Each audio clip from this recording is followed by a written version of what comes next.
अस्सलाम वालेकुम दोस्तों, अज की जी सारी वीडियो है ना बहुत ज़रूरी अहम है। इन वीडियो असां तो दसेसूँ जी असां VFD जीती दी गिद्धी है आया उती केवी दी है या कहना ये सारे कने है 11-15 दी इंदे लिखा खड़ा होंगे P7 प्रोग्राम 14 नंबर केवी लिखे खड़े होंगे 15 नंबर जंपेयर होंगे। मैं तो चैक कर वेना P7 डाटा एंटर करे सो सीधा 14 लगे वे सो इत्थां 18.5 केवी लिखा खड़ा है। ठीक है ना। हालांकि सारी जी इन्वर्टर है इन उत्ते जी पर्ची लगी खड़ी है उनके उत्ते 11-15 लिखा खड़ा है। ये तो मैं लिख लेना पाया ये देखो उतो आउटपुट 11 केवी किने 15 केवी तक दूजी लाइन लिखा खड़ा है। ठीक है, जबकि असा 11-15 की गिद्धी है VFD इन्वर्टर गिद्धे सैटिंग दे 18.5 लिखा खड़ा है। यानी ये दुकानदार खुद एडजस्ट की बैठा होंगे। P7 15 दे देखो 77 एम्पेयर लिखे खड़ा।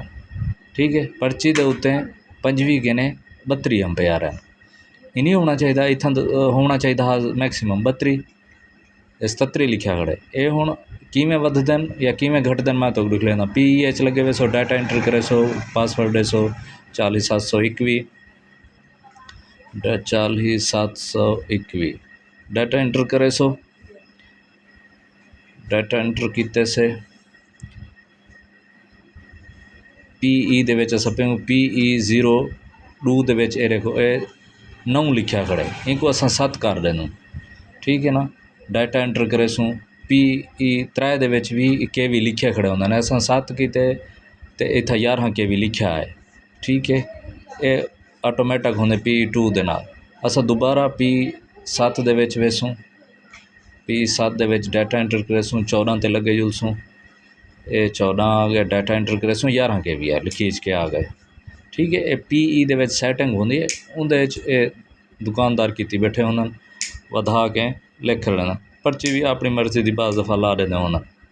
एहतियात करनी होंगी P7 15 देखो 25 एम्पेयर लिखा है।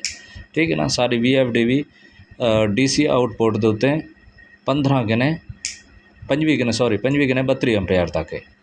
ठीक है ना सर, 3 फेस ये है असल सारी वीडियो बनाने का मकसद है कि ये जी सैटिंग है ना सर ये दुकानदार खुद की बैठे होंगे। असल मसला इन्हें मोडेम का होंगे इन्हें कैपेसिटर का होंगे इन्हें ढेर चीज़ा होंगे।